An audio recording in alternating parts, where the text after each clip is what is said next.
Muy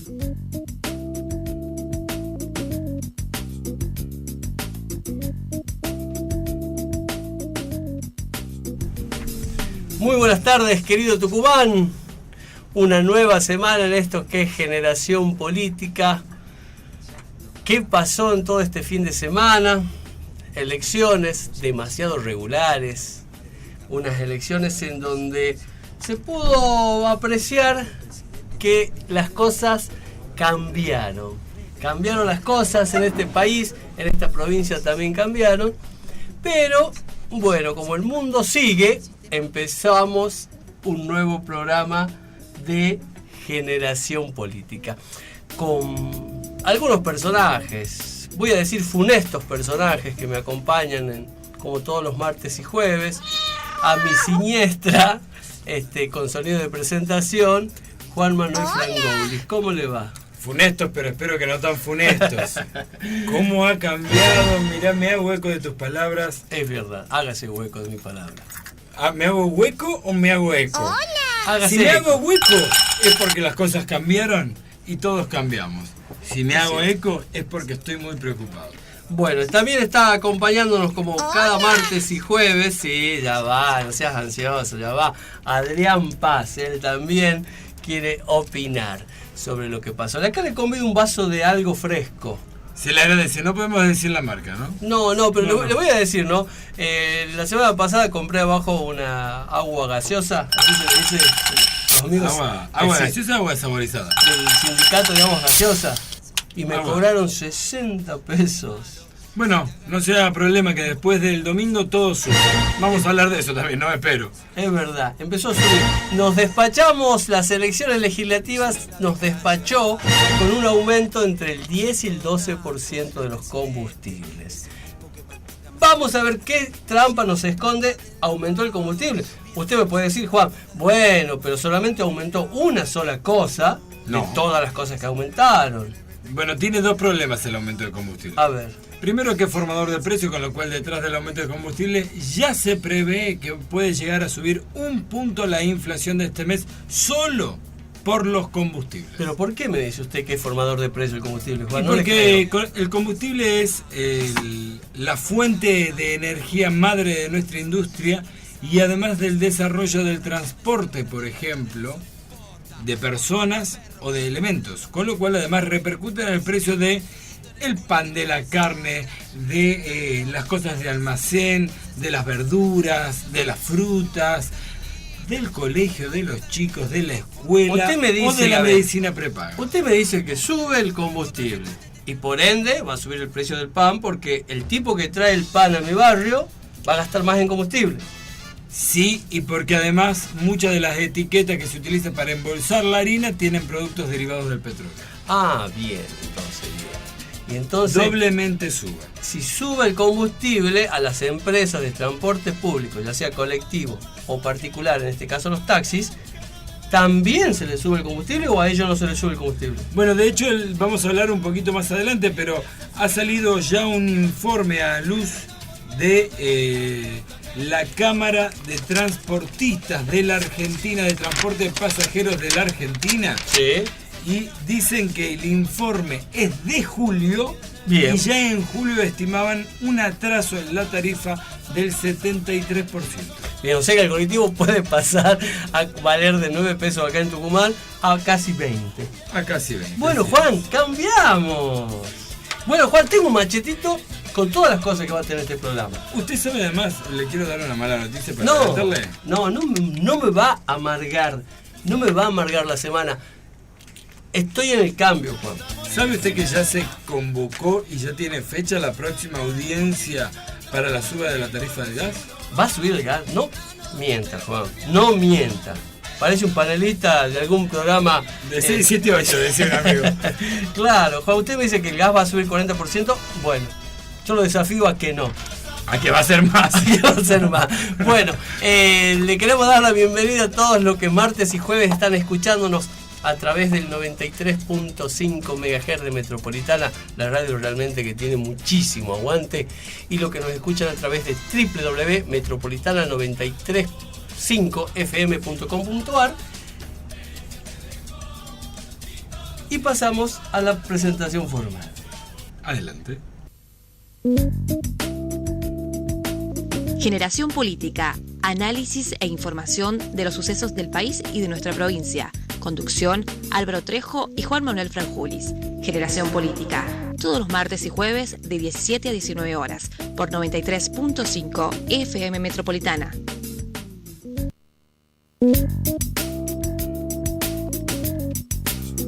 Bueno, como le decía hace rato Juan, no antes sin agradecer a Anita Hinojosa por la gentil colaboración, tengo el machete de las cosas que va a tener este programa. Bien. Me gusta porque así no nos olvidamos de nada ni de nadie. A ver si alguien se nos ofende después. Es cierto, tengo dos problemas. No me entiendo mi letra. Bueno, eso sí es un problema. Es un problema. Pero más o menos voy a tratar de dilucidar. Ayer le escuché a Sandra Manzone. ¿Usted sabe quién es Sandra Manzone? La gente que nos está escuchando sabe quién es Sandra Manzone. Creo que no, pero bueno, es una concejal capitalina. Bueno, no la conoce. Una concejal capitalina que pertenece al espacio de Cambiemos y para dentro del entente de Cambiemos, claro, ella es parte de la coalición cívica. Es decir, que es de Lilita Carrió. Así Lilita es. Carrió, que nos tiene acostumbrados a decir uno que otro disparate. Ayer Sandra dijo algo que me sonó a disparate. Yo le voy a decir qué dijo ella. El próximo gobernador de Tucumán va a ser Alfonso Prat Gay. Bueno, vos sabés que después de las PASO Claro. hubo el editorial de un diario que dijo que el presidente de la Nación estaba evaluando traerlo a Prat Gay, ya que tiene Claro. algún pasado tucumano. Es cierto, un pasado lamentable, ¿no? Se fue fugado de acá. Viste que hay gente que uno le dice, vos sos un hijo de mala madre. Sí. Él sería como un nieto. Sí, va. Nieto de mala madre. Tenemos un pequeño informe de eso. ¿Y sabe lo que me llama la atención a todo esto? Juan Manuel era su nombre, ¿verdad? El mío todavía. Sí. Juan Manuel, es que se empezó a pensar al gobierno de Cambiemos como una gran empresa en la cual van a empezar a poner CEOs o gerentes de sucursal en cada provincia. Bueno, ya lo venían haciendo. Sí, lamentable. Vamos a decirlo. Bueno, tengo una noticia para darle. Perdón, pero antes de Sandra Mendoza, editorial del diario hace una semana, 10 días, Pañi, lo puso Alfaro en la terna de Cambiemos para pelear la gobernación. Atento. Bueno, ese es el otro de los grandes problemas que se va a dar, porque... Alfaro es otro gran problema, dice. Sí, es otro de los grandes problemas que hay, porque resulta que Germán Alfaro quiere ser gobernador, José Cano quiere ser gobernador, pero desde Buenos Aires dicen, muchachos, en la foto no entramos todos, así que viene Alfonso, pero de Alfonso no es de Tucumán, listo, pero pertenece al espacio. ¿Ustedes qué harán? Veremos qué rol juega el nuevo ajuste que va a tener el peronismo en estas elecciones, porque a sabiendas de que se esperaba un 3-1 y el peronismo o el Frente Justicialista por Tucumán solamente consiguió 2 de las 3 bancas que pretendía, Cambiemos en Tucumán se adjudicó con 2 más, cambiando todo el entorno político, porque Osvaldo Jaldo iba a ser el gran elector en el cual iba a estar oficializado y legitimado por la cantidad de votos que sacó. Pero dicen que hay manos traviesas que quisieron que no pasase eso, porque si Osvaldo Jaldo obtenía las 3 bancas, iba a ser muy larga la distancia para que otro futuro precandidato a gobernador se les acerque. Se especuló mucho sobre eso. La figura de Ricardo Pucci también creció bastante en lo que fue la capital y el interior, aparte de los epítetos que reproduzco para la gente del interior. Parece que la gente del interior no llegaba a los medios de comunicación como llegaron acá a capital, pero fue un golpe muy fuerte para la construcción política de lo que es el jaldismo, por así decirlo. Una alternativa potable al peronismo, pero que el peronismo está vinculado directamente desde hace mucho tiempo al alperovichismo. Y entre jaldista y alperovichista parece que las cosas no van tan de la mano como aparentan en la foto. Sin embargo, bueno, esto lo vamos a desarrollar un poquito mejor. Sin embargo, vamos a ver que los dos espacios mayoritarios parece que implosionan con esta elección. Es cierto, va a haber, no vamos a hablar del término, no vamos a decir el término ruptura, pero sí va a haber un acomodamiento importante de roles y funciones. Bueno, ¿y qué más tenemos en el programa de hoy? Bueno, una noticia que le quiero destacar en la verdad de los medios, en la medida de los medios que tenemos, que es como Clarín titula una noticia bastante particular que dice: luego de un año de apogeo, luego de una década de apogeo, millones de brasileros caen en la pobreza nuevamente. Así es, ha salido un informe que se ha replicado en diferentes medios. Ha subido la pobreza en Brasil. Ahora, qué lindo cómo lo titula Clarín, ¿eh? Totalmente, ¿no? Faltaba que ponga, después de una década ganada, es que hay que tener en cuenta ciertas cosas, ¿no? Los trabajadores de prensa que van a cumplir tareas en los grupos, en el grupo Clarín, en los diferentes medios del grupo Clarín, no comulgan muchos de ellos con la editorial de ese diario. Y por ahí filtra algunas cosas. Este titular podría decir claramente: después de una década ganada en Brasil, del 2016, hay más de 4 millones de nuevos pobres. ¿Qué pasó después del 2015 en Brasil? Bueno, vamos a recordar para que la audiencia lo sepa.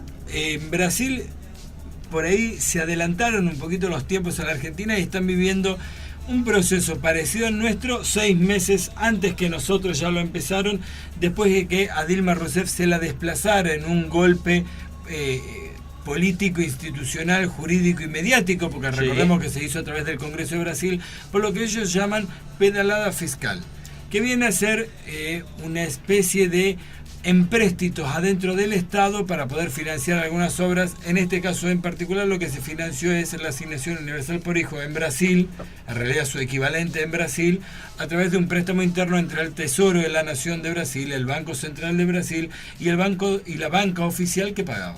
Clarísimo, pero para que quede un poco más claro, es decir, Dilma Rousseff sacó dinero, suponete, de infraestructura hídrica y lo puso en salud.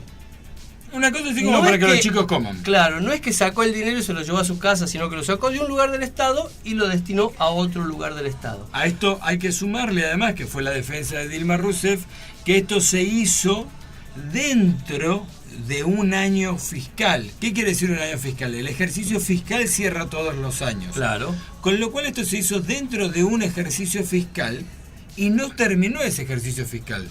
Con lo cual, además, se contempla dentro de la reglamentación interna administrativa de Brasil esta opción y es legal. Es decir, yo saco, como decía recién Álvaro, saco plata de obras hídricas, la pongo para pagar la asignación universal por hijo y dentro de 2 meses tengo contemplada devolverla. Claro. Pero eso sería como la argumentación que se hizo para sacarla a la presidenta democráticamente elegida e implantar un gobierno de derecha en el cual el presidente Temer, el actual presidente de Brasil, está vinculado en casos de corrupción. Tiene videos que se los filma y se los hizo virales en todo Brasil y en Argentina también, en el cual él recibe dinero de la coima. Así es. Bueno, la derecha llegó a Brasil y después de 10 años de estar con Lula y Dilma, 4 millones de nuevos pobres generó el involucramiento de la derecha en el gobierno brasilero. Argentina está pasando exactamente lo mismo. Es un proceso muy parecido, ¿cierto es? Sí. Porque más un tipo vinculado con la guita de la obra pública, que llega con escándalos de corrupción, con una operación judicial y política. Recordemos que acá en Argentina el grupo A se había formado. Bueno, vamos a hablar un poco también de esto durante el programa. Bueno, otra cosa que le quiero contar, Juan. ¿Sabe? Ya que estamos hablando de los países vecinos, vamos a hablar qué pasó en Venezuela con las elecciones. Sí. Se dio un proceso en Venezuela, la verdad que un proceso desde el oficialismo de Venezuela totalmente democrático e institucional, ¿eh? Bueno, resulta que toda la oposición, esa que hacía barricada, que salía a matar gente, que salía a provocar violencia en Venezuela, bueno, Maduro dijo: armemos una asamblea constituyente y empecemos y vamos todos a votar. Se formaron partidos del oficialismo y desde la oposición, ¿verdad? Así es. Los unos y los otros. Se realizaron las elecciones. Ganaron algunos de los unos y ganaron algunos de los otros. Todos estaban representados. Y ahora sale esta persona, que para mí realmente es un impresentable como Capriles, a decir que son traidores aquellos mismos miembros de su partido que asumen democráticamente sus bancas y sus cargos en el gobierno venezolano. Es decir, que a esta persona lo único que le interesa es destruir la democracia venezolana. Bueno, usted... Vamos a agregar algunos condimentos y Por alguna supuesto pica. que sí. Vamos a sazonar esta información, como diríamos en un programa de televisión, con cómo operó la prensa en Venezuela desde adentro y desde afuera. Bueno, también como operó la prensa acá en nuestro país con respecto al caso Maldonado, cuánto, cómo y de qué manera jugaron los medios de comunicación a favor o en contra, veamos, de la decisión de los argentinos antes de sufragar según la referencia de lo que había sucedido con el caso Maldonado. El sábado a la noche, el viernes a la noche, Clarín, de un modo muy político, se encargó de dar noticias que sí cambiaron la intención del voto de muchísimas personas. Le quiero hacer escuchar un audio de Luis Juez cuando se le preguntó si el caso Maldonado influyó en la decisión del voto de las personas. Pero la gente no juega con estas cosas, la gente tiene otros valores, la gente, gracias a Dios y la Virgen, la gente tiene otra forma, tiene otra materia prima, tiene otra forma de procesar los acontecimientos. El lunes va a pedir, como vino pidiendo todo otro día, justicia para que esa familia sepa qué pasó con Santiago. Pero hoy tenía que votar y eligió contundentemente y no mezcló las cosas. Hoy se elegían diputados, no la sentencia del autor material del homicidio de Cambiemos. No la sentencia del autor material del homicidio de Cambiemos. No la sentencia del autor material del homicidio de Cambiemos. Gracias, muy amable. Hasta luego, Luis. Parece que a Luis Juez lo traicionó el inconsciente, ¿no? Sí, che, qué jodido, ¿no? A ver, Durán Barba por un lado y un psicólogo te diría Ari Paluch, pero no, que venía siendo gurú de Cambiemos, pero como ahora se dedica a acosar minas, como sí, algún concejal capitalino. O como algún presidente que le encanta decirle qué lindo culo tienen las chicas. Bueno. También tenemos Borja Michelsen. Borjita, querido. Me dice Borja, Álvaro, quiero contarles algo a ustedes que están analizando constantemente la política nacional y provincial. ¿Qué? Le digo. ¿Por qué la izquierda le ganó al Chino Ibarra y a Val Medina en Buenos Aires? Pobrecito. Bueno, así que ese análisis lo va a hacer Borjita. Y me dice, es lamentable que al PJ, a los candidatos que iban con el sello del PJ, le ganó la izquierda. Bueno, parece que están cambiando las cositas. Bueno, esto es más o menos lo que tenemos planificado para esta tarde de martes acá en Generación Política. Y ahora, de la mano de Adrián Paz, vamos a escuchar la mejor música.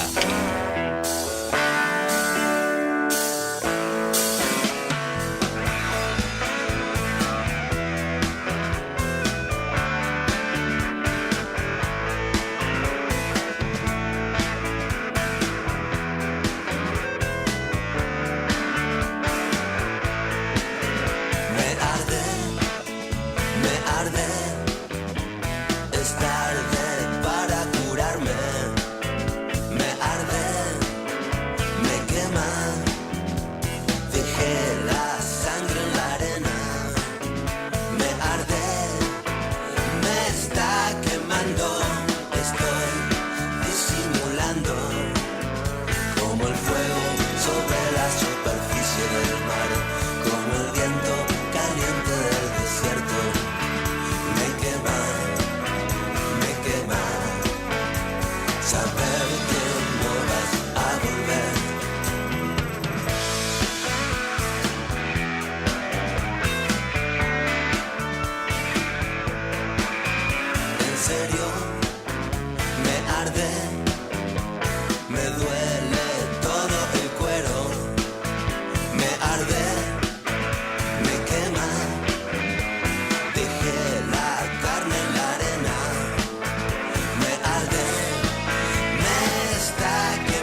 semana dormían en camas separadas.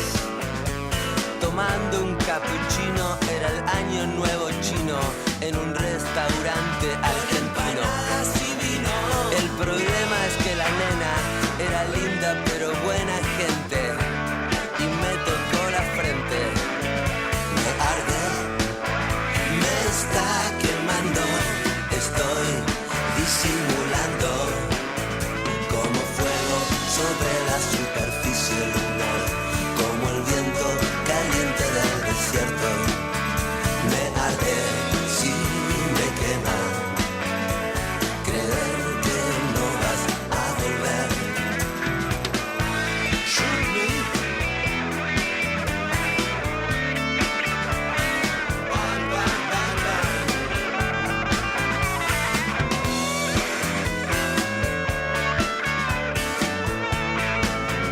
Me arde, me arde, me arde, me arde, me arde, me arde, me arde, me arde.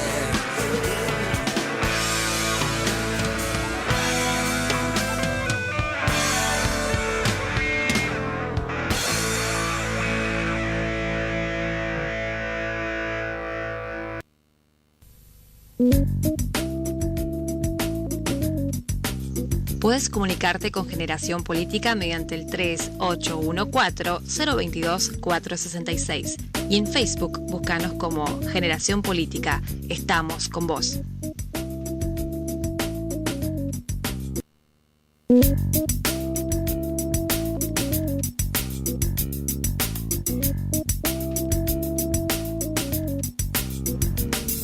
Seguimos en esto que es Generación Política, como todos los martes y jueves. Caldeadito, caldeadito. Tenemos un fin de semana que ha dejado mucha tela para cortar y lo adelantábamos cuando decíamos los temas que íbamos a tener, ¿no? Es verdad, nos acaban de llegar unos mensajes de texto y me dice, usted es tan loco, me dice, ¿cómo Prat Guy va a ser gobernador de Tucumán? Ay, mirá, hay tantas cosas que yo pensé que no iba a volver ¿Se a acuerdan ver. cuando vino alguien, no sé, Mirá, y se nosotros instaló acá en Tucumán y fue gobernador? cuando digo hay cosas que pensé que no iba a volver a ver, digo bien, pensé que no iba a volver. Nosotros tuvimos no tucumanos gobernando esta provincia hace no tanto tiempo, ¿eh? No, hace muy poquito. Bueno, Juan, fue a votar el domingo. Fui a votar el domingo, la verdad que fui a hacerlo con la alegría y la esperanza de la democracia y sabiendo que esta democracia imperfecta, por momentos casi parece falible, difícil a veces difícil de sostener, ¿no? Desde lo discursivo y quienes defendemos a la democracia por algunas artimañas, lo hice a pesar de todo eso con mucha alegría, con mucha esperanza. Debo decir que no es el sentimiento que me acompaña ahora. Bueno, ¿y por quién votó? Por Osvaldo Jaldo. Ah, ¿se dice? Y a esta altura ya ¿Ya se puede decir? se puede decir. ¿Usted? Yo voté por Gladys Medina. ¿Sí? Sí. Bien. Adrián Paz me dice que él votó por Sandra Mendoza. Ah, muy bien. Estamos todos entonces en la misma. Sí, yo también fui a votar. Le voy a contar una anécdota, ¿no? Que me hizo recordar a usted. Ah, bueno, a ver. Sí, le voy a hacer recordar. Resulta que tengo la fortuna de tener un vehículo. Bien. Y me dice mi mamá, una mujer mayor, me dice, ¿me pasás a buscar para votar? Claro, mamá, ¿cómo que no? Paso a buscar a mi mamá, a mi tía, a mi hermana, las dejo, votamos. Estaba movilizando usted. Claro, por supuesto, movilicé a mi familia. Cuando salgo de votar, encuentro a otras dos amigas de mi mamá de la misma edad y le digo, ¿cómo están, Olguita? ¿Qué hacen? ¿Quién las trajo? Nada, gata, llegamos. Me dice, veían las dos con el bastón. Bien. Le digo, no, esperame, Olguita, que yo ya vengo. Le digo, la dejo a la mamá, deja a mi mamá, la alcé. Hizo varios viajes. Hice 4 viajes llevando vecinas mayores que no podían trasladarse a votar. Pero usted movilizaba. No, movilicé de un modo solidario. ¿Y le dio el chori a alguna de estas abuelitas? No le pude dar nada porque no tenía nada. Gracias, Adriancito. Y resulta que el gendarme, que en este caso estaba ausente, estaba adentro, la policía me dice, escúcheme usted, ¿qué le pasa? Y le digo, ¿qué me pasa con qué? Le digo, y saltaron las viejitas que tenía movilizando, ¿qué? Y bueno, así que me salvé de ese injusto castigo que hubiera tenido, ¿no?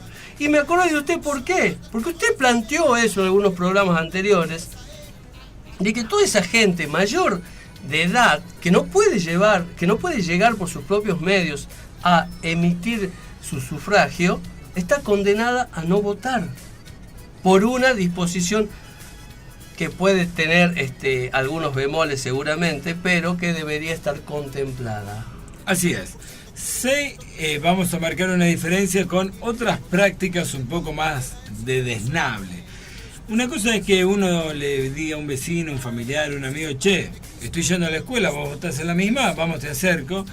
Y otra cosa muy distinta es que te aproveches de la necesidad del otro, del dolor ajeno, para intimidarlo y cambiar ese voto y extorsionarlo.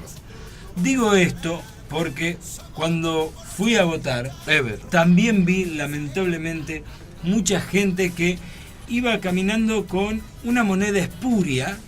Digo una moneda espuria porque no era un billete de circulación legal. No era una moneda entonces, Juan, hable bien. No era una moneda. No digo moneda en genérico, no era un billete de circulación legal, sino empezaron a aparecer, volvieron, ¿sí? Los tickets canasta, los luncheon check, pensé yo. Qué lindo, muy bien. Y eran unos vales para comprar en una cadena de supermercados de la provincia, en Emilio Luque, que algunos punteros de Cambiemos repartían a la gente a cambio del voto. Es cierto. Cuando digo a cambio del voto, es ahí donde está la diferencia entre nosotros y ellos. Nosotros, que a un vecino lo podemos acercar y que todo el año pensamos en el hambre del otro, y ellos, que el día de la elección empiezan a hacer proliferar unos papelitos, ¿sí?, que empiezan a instalarse nuevamente. Claro. Porque si la explicación que ha dado Emilio Luque es cierta, sigue siendo igualmente terrible, porque amén de la práctica clientelar de la política, en términos económicos, significa que volvieron las monedas de cambio alternativas a las de circulación oficial. Cuando habíamos tenido elecciones muy democráticas, cuando habíamos empezado a transitar un camino de más libertad en el momento de elegir, sin nada que por ahí llegue a condicionar nuestro voto, Cambiemos se encargó de hacer aparecer, como también lo hizo en Concepción, con el secretario de gobierno de la municipalidad de la ciudad de Concepción, Herrera, sí, el radical Herrera, el cual repartía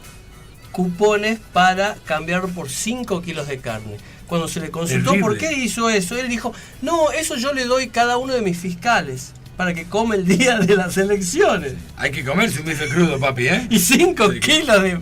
A ver, nos toman por boludo, ¿no? Nos toman por boludo. ¿Qué me chupa el caracú? Claro, imagínese usted. Bueno, tenemos que cumplir con la tanda, luego seguimos analizando qué pasó cuando pasaron las elecciones en San Miguel de Tucumán. JL Logística y Transporte, de Jorge Díaz Gil.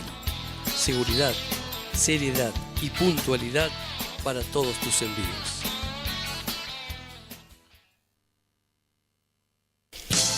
Presidente del bloque de Restauración Peronista, concejal José María Franco. El Jardín de la República en la fuerza de uno de sus vecinos. Un vecino como vos.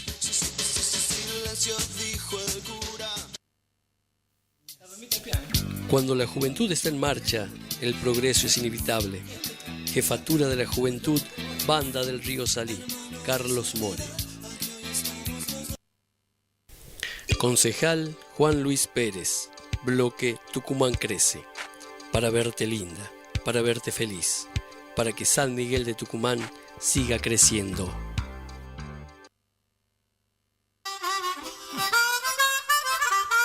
Legislador Cristian Rodríguez, presidente del bloque Peronismo del Bicentenario, trabajando todo el año para cumplir el sueño de los tucumanos.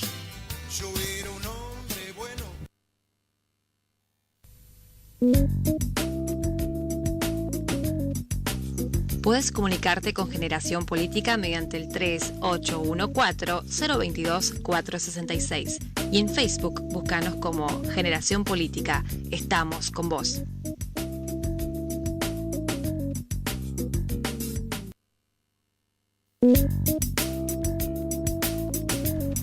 Seguimos en esto que es Generación Política. Bueno, un poco titubeamos y empezamos a transitar sobre el pequeño análisis que vamos a hacer sobre las elecciones que tuvimos el domingo, qué dejó en claro. Pero bueno, ahora lo vamos a desarrollar un poco con un poquito más de detenimiento, porque nos parecía, y lo charlábamos con Álvaro el mismo domingo a la noche, ayer y hoy, que todo ha cambiado, o por lo menos ha afianzado algunos panoramas. Estas elecciones no han sido una elección más, ha sido una elección que ha servido para ratificar o rectificar el rumbo de un país y de una provincia, y también para empezar a hablar de presidenciables, también, o de disputas por el sillón de Lucas Córdoba, o, ¿por qué no?, por disputas por el sillón, digamos, de Carlos María Torres, para hablar de la Intendencia Capitalina. Es cierto. Digo, se ha reconfigurado el mapa político, hasta qué punto, cómo. Bueno, un poco de eso vamos a hablar ahora en este bloque de Generación Política. Es cierto, le mandamos un saludo a Fernando Torres, ¿no?, el director de Defensa Civil de la provincia, hijo directo del primer gobernador peronista que tuvo Tucumán, el primer intendente peronista que tuvo Tucumán. Bueno, así es. Antes de que entre el tema, le quiero contar que ya aparecieron las primeras denuncias de asociaciones de defensa del consumidor, porque han aparecido ya remarcados lácteos, harinas, y empiezan a aparecer algunas tendencias de variación a la suba en alquileres por la suba de la nafta. Bueno, cambiamos, Juan, cambiamos. Lo invito a disfrutar de la incertidumbre, como dijo en algún momento el candidato al primer término a la senaduría en la provincia de Buenos Aires. Bueno, quiero empezar a contarles que este domingo cambió totalmente el aspecto o el espectro político que existía en Tucumán después de las pasos. El Frente Justicialista por Tucumán contaba con un triunfo de 3-1, dejándolo afuera a Ricardo Bussi por alguna diferencia bastante holgada. En el Frente Cambiemos, Germán Alfaro se sumó toda la campaña al hombro, ya que José Cano aseguraba su ingreso a diputados, mediante que la esposa del actual intendente quedaba afuera. Entonces él salió con todos los recursos que tenía. Recordemos que se entregaba subsidio a personas de este municipio, que no eran de este municipio, que no eran de estas provincias. Empezaron a usar el aparato municipal para conseguir lo que finalmente logró, que su esposa Beatriz Ávila ingresase también a la Cámara de Diputados. Es decir, que Germán Alfaro, de pasar a ser un perdedor en las elecciones por paliza, pasó a estar en un simbólico empate técnico. Y voy a decir simbólico porque fueron 2 bancas que obtuvo el Frente Justicialista por Tucumán y 2 bancas que obtuvo Cambiemos. Pero digo simbólico porque entre un triunfo y una derrota hay más de 160.000 votos de diferencia. Es algo que, si lo llevamos a elecciones legislativas, implica muchísima política de un lado y de otro. Pero en este caso se simbolizó en un 2-2. Germán Alfaro quedó más fuerte, venía muy golpeado por una cuestión de enemigos internos y la oposición lógica del exterior. Hoy Germán Alfaro le puede decir a José Cano: mirá, los votos que sacamos esta vez son míos, porque José Cano no hizo absolutamente nada para llegar a este resultado. Así es, da la sensación, y es lo que decía recién Álvaro, da la sensación de que la victoria, porque fue una victoria, y la impresionante victoria, porque vamos a decirlo, hay 160.000 votos de diferencia, sí, la impresionante y aplastante victoria del oficialismo tucumano, es decir, del Frente Justicialista por Tucumán, del peronismo, ha quedado desdibujada o deslucida. ¿Por qué? Porque después de las PASO, el peronismo se había envalentonado y hasta se arrojaba las ganas de un 4-0 por cierto, momentos. es Me acuerdo cuando hablamos con el ministro de Desarrollo Social de la provincia, con el doctor Gabriel Yedlin, que vos mismo le preguntaste 3-1 o 4-0, y él, un poco en broma, un poco en serio, dijo, bueno, uno siempre va por todo, pero... A ver, pero muchachos, tengamos en cuenta esto. En Tucumán ganó el Frente Justicialista por 160.000 votos. Sí. Ahora, me decía un amigo futbolero, Sí. Lo peor que te puede pasar cuando estás jugando un partido de fútbol es ir ganando 2-0 y terminar 2-2. Es cierto. Porque cuando vas 2-0, me decía muy futbolero él, me decía, el equipo contrario hace un gol y vos te empezás a preocupar y el otro se envalentona. Ahora, cuando terminás 2-2, el que empata festeja y el que fue empatado siente que es derrota. Es cierto. Esperemos que no nos pase como le pasó a Godoy Cruz ayer, que ganaba 2-0 y terminó perdiendo 3-2, ¿no? Ojo atento. Ojo, atente. Bueno, es ahí donde cobra sentido el titular, ¿no? El titular que tenemos el día después. En todos los medios nacionales, sí. El titular es: Mansur es el bastión electoral peronista más fuerte de la Argentina y puede ser quien encabece la Liga de Gobernadores. Esto ha sido el reflejo de los medios nacionales de la elección de Tucumán. Claro. Ahora, en Tucumán el clima que se vive es un clima de un 2-2 perdedor para el oficialismo tucumano. es cierto. Y trayendo el tema de la Liga de Gobernadores, Juan Mansur ostentaba casi 500.000 votos en la Liga de Gobernadores porque Rodríguez Sá había perdido en su propia provincia. Así es. Vaya el caso que Rodríguez Sá en esta última elección logró dar vuelta ese resultado y se consagró ganador en su propio territorio. Es decir, que la Liga de Gobernadores ahora va a ser bicéfala. ¿Entiende? Va a tener dos cabezas. Juan Mansur por un lado, que representa al norte, y el compañero Rodríguez Sá, que va a estar representado a su provincia, que él viene siempre vanagloriándose de su gestión. Teniendo siempre, y vamos a agregar un condimento, teniendo siempre el vuelo por arriba de la dupla Uñac-Gioja, ¿no? En San Juan, que también pudieron sostener la victoria. Digo sostener porque en el caso de ellos habían ganado en las PASO. Bueno, pero ¿por qué le traigo el tema o el caso de la Liga de Gobernadores? Porque Juan Mansur, hasta no hace mucho tiempo, veía con muy buenos ojos ser presidenciable. Así porque es. iba a ser el gobernador que más votos tenía, el que iba a llevar a su vicegobernador a Cámara de Diputados, en la cual no iba a ingresar Osvaldo Jaldo como un simple diputado más, sino como un hombre del riñón, de la mano derecha de uno de los conductores de la Liga de Gobernadores. Pero todo cambió en Tucumán cuando este resultado se dio 2-2 y se empezó a tener en cuenta un jugador que se lo había dejado de lado de alguna u otra manera en todo lo que le fue la campaña, que es José Alperovich.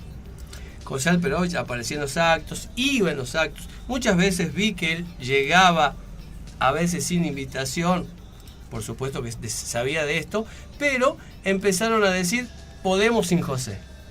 Parece que el peronismo tucumano no puede sin José. Y el 2019 nos va a encontrar unidos o dominados, como suele decir el general Perón, ¿no? Un poco la tensión que se venía sucediendo, vamos a aclarar a la audiencia. Teníamos un anterior gobernador o un gobernador mandato cumplido, el contador José Jorge Alperovich, que siguió caminando en la provincia en una actitud casi de Papá Noel. Sí. ¿No? Porque sin barba y con campera. Y con bigote. Sí. Llegaba a tu casa y nada, era el tipo con el que vos encontrabas la solución para lo urgente, siendo él senador nacional. Lo viene haciendo todos los días, las reuniones y los convites en sus dos casas, ¿no? En los quinchos de sus dos casas. ¿Usted lo invitó alguna vez? Se mantuvieron. No tuve la fortuna. Ah, bueno. ¿Y la fortuna que tiene él? Ni de que me inviten. Tampoco.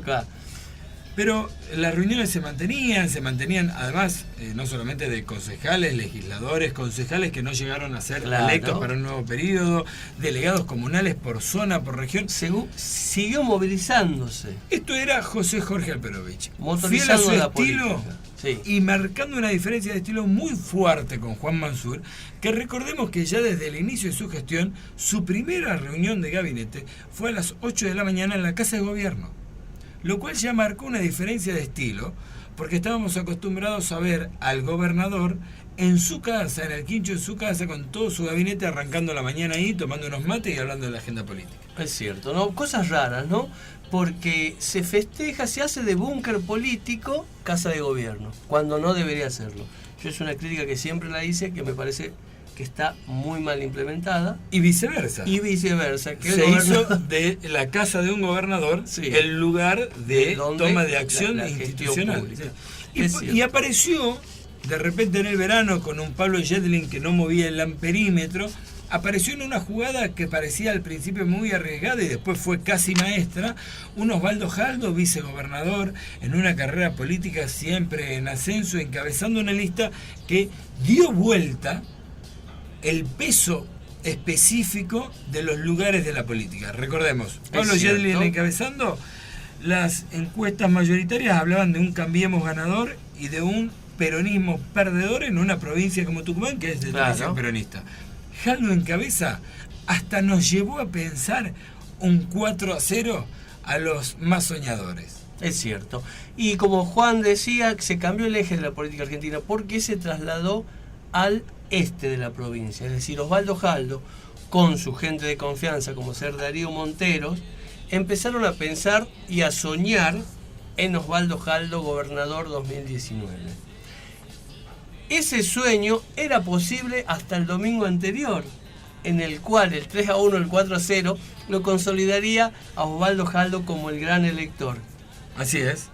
Porque al peronismo tucumano está traccionado por un triunvirato, que es el que vimos en la foto del domingo pasado: Juan Mansur, Osvaldo Jaldo y José Alperovich. Aunque, recordemos, y es la tensión de la que vos hablabas y se venía sucediendo, nosotros tenemos nuestra política, está armada, copiando una estructura propia de la Europa occidental y los condimentos anglosajones, digo, de Estados Unidos, donde la figura presidencial es muy fuerte. Por eso decimos que tenemos un esquema presidencialista, lo tenemos siempre. ¿Cuántas veces hemos escuchado que somos caudillistas, buscamos un caudillo?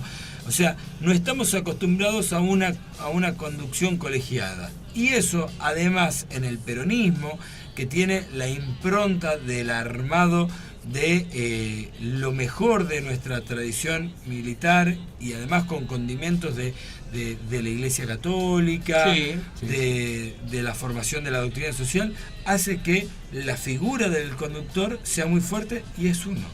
Es uno. No 3, ni 4 ni 5. Es cierto, y en Tucumán se está dando un caso particular que es un triunvirato. ¿De cuál es el triunvirato? Va a salir el futuro gobernador de nuestra provincia, que le disputará a Prat Gay o no le disputará a Prat Gay, veremos qué pasa. Pero empecemos a pensar, Juan Mansur, ¿de dónde viene Juan Mansur? Osvaldo Jaldo, ¿cuáles son los orígenes de Osvaldo Jaldo político? Y lo mismo que José Alperovich. Y empezamos a ver que hay asociaciones más fuertes entre unos que otros. Así es. Asociaciones que se abroquelan en un momento de la historia política, que se desmembran, se vuelven a broquelar para otro lado, pero entre esos tres actores sociales y políticos que tiene como referente el peronismo, van a tener que decir quién es el próximo candidato a gobernador y vice de nuestra provincia. Cuando yo tengo 500.000 votos y soy Osvaldo Jaldo, les digo, muchacho, el que más votos tiene soy yo. Cuando pasa algo y terminan las elecciones y el otro te dice, ya no tenés tantos votos porque todos estos votos son míos. Y el actual gobernador dice, bueno, yo tengo toda la lapicera, como quien se dice, como que el poder político, y usted tiene los votos, yo el poder político, bueno, negociemos. ¿Quién será más amigo de quién para empezar a negociar? Y en esa negociación, que va a llevar por lo menos 1 año y medio, va a salir la nueva figura que va a representar al peronismo como candidato a gobernador. Por lo pronto ya hemos ido escuchando algunos run, ¿no? Sí. Han habido run sobre que alguno de este triunvirato se paró en jefe de campaña porque veía que la victoria era superior a la que él había tenido para acceder a la gobernación. Escuchamos un run que uno de los tres no quiso que el que iba primero en la lista se fuera demasiado lejos con la cantidad de votos, entonces jugó para atrás. Hemos escuchado mucho, ¿no? Hemos escuchado también decir que hay algunos que ya pensaban que la gobernación los podía tener a ellos, a él por primera vez adelante. Digo, ha habido mucho. Ahora, me atrevo a pensar, y esto lo dejo como pregunta al aire, también por ahí para los oyentes que ya algunos mensajes nos están mandando, es este triunvirato que tiene que resolver en algún momento esta tensión. Por supuesto, no va a surgir otro actor social que entre a jugar en oposición o a favor del triunvirato. Ahora, ¿esta tensión se resuelve puerta adentro o puerta afuera?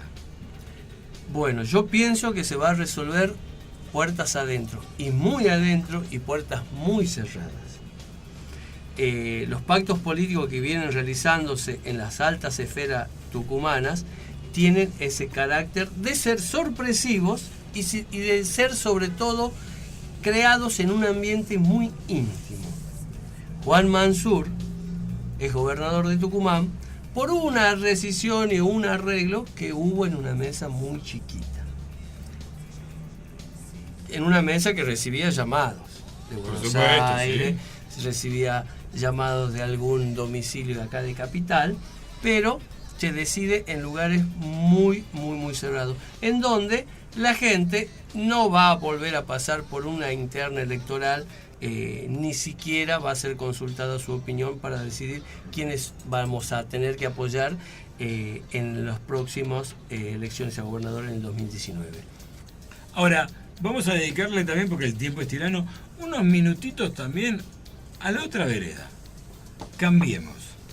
Cambiemos, recordemos que en su génesis Cambiemos presenta un acuerdo entre un partido casi municipal como era el PRO, digo como era porque ahora es una fuerza nacional que se ha instalado en algunos lugares, con la Unión Cívica Radical, sí, que parecía al principio haber cedido la conducción nacional a cambio de todo el resto, ¿no? Sí, y así lo hizo. Entonces, acá en Tucumán terminó además teniendo una alianza con nuevas figuras que terminaron en Cambiemos, como la del intendente capitalino Germán Alfaro y parte de su entente político, ¿no? Tipo, Mazo de Libres del Sur, que Libres ella... del Sur, Sandra Manzone, que venía del ARI en ese momento.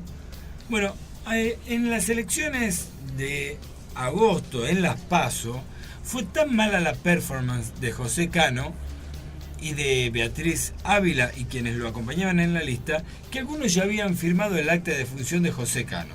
Sobre todo porque dentro del radicalismo hay mucho enojo por cómo se manejó él con rango de ministerio en el plan coreano. Belgrano.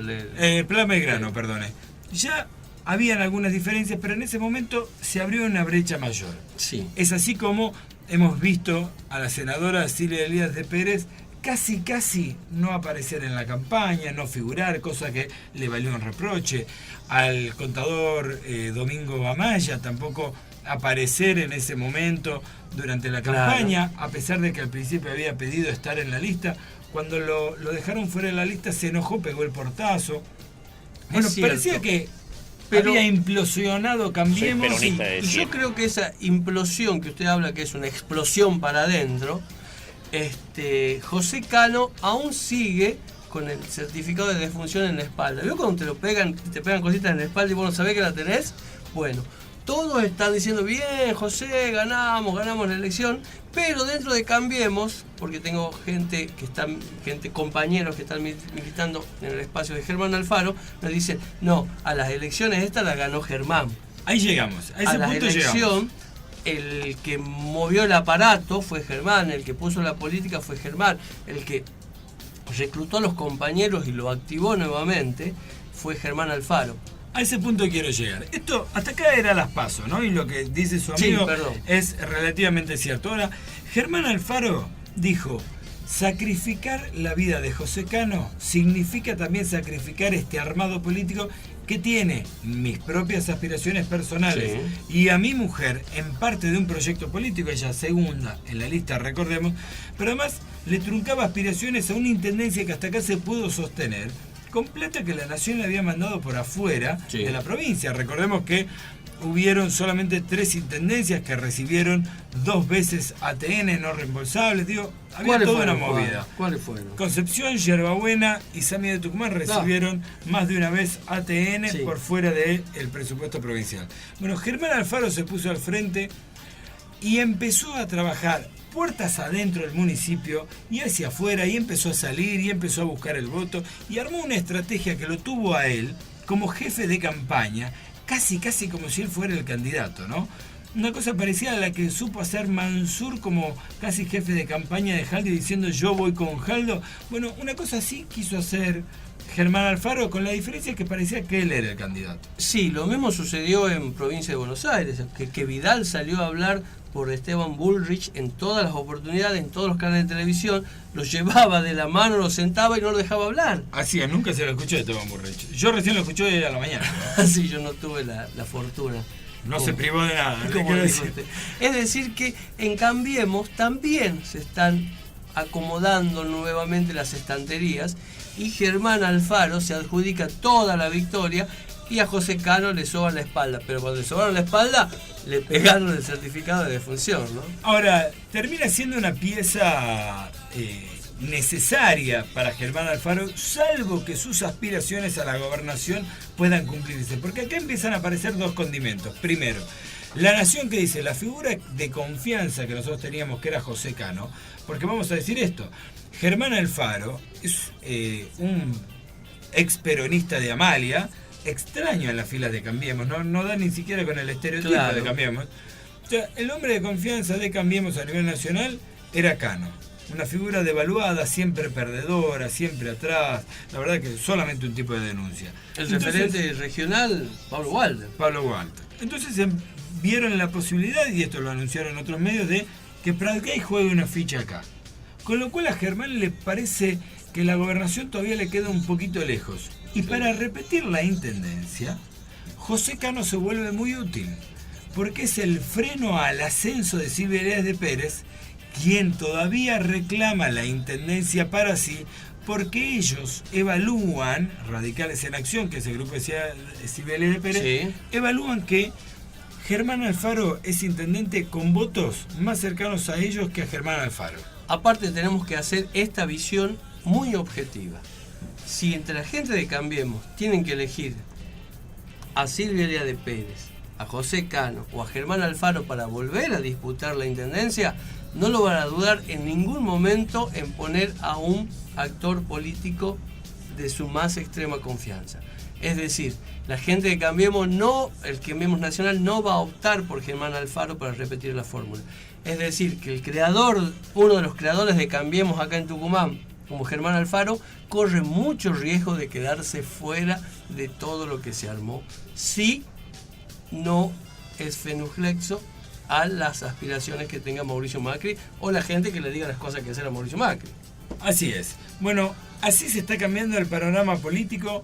Así resulta que estas 2 fuerzas van a entrar en una discusión interna mucho antes que la discusión entre ellos. Y atento, porque ambas van a depender también de cómo a nivel nacional se reorganicen sus casas matrices y no solamente la sucursal que quiere instalar Cambiemos.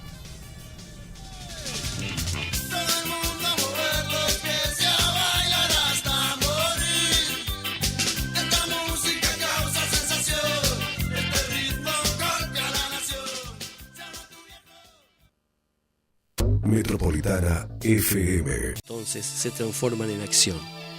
Acción Regional. Concejal de Monteros, Juan Ruiz Moreno. Diputado Nacional por Tucumán, Marcelo Santillán. Frente para la Victoria. La nación se hace grande en Tucumán, suelo de la independencia. Súter Tucumán, una realidad a la vista de todos. Alejandro Hugo Medina, secretario general, para seguir haciendo historia.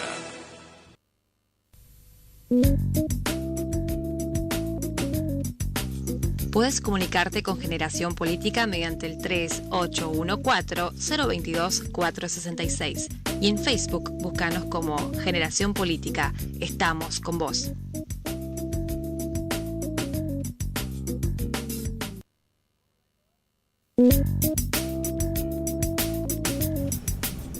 Seguimos en esto que es Generación Política, como todos los martes y jueves de 17 a 19 horas. Encontrás a dos delirantes y otro que está acá atrás del vidrio haciendo un poco de análisis político, charlando de qué es lo que está pasando en Tucumán y sobre todo cómo la política nos afecta a todos de una u otra manera. Veo que hay gente que se vanagloria o muchas veces dice, no, yo soy apolítico. Pero, bueno, cada publicación que realizás en las redes sociales tiene su trasfondo político, porque es algo inherente al hombre la política. Es decir, tomar acciones directas, realizar opiniones o simplemente incentivar sus acciones para que cambie de una manera más agradable para uno el entorno donde vive. Es decir, que todos, en todo momento de nuestra vida, estamos haciendo política. Bueno, como habíamos anunciado en el principio del programa, te queremos contar la verdad de los medios. ¿Viste esa sección donde nosotros tenemos, en los cuales los medios de comunicación te dicen un titular pero realmente se están diciendo otro? Bueno, nosotros vamos a escuchar la presentación de Anita para desarrollar esta parte del programa. Mediando con los medios, las noticias no suelen contar toda la verdad. Nosotros te contamos el resto.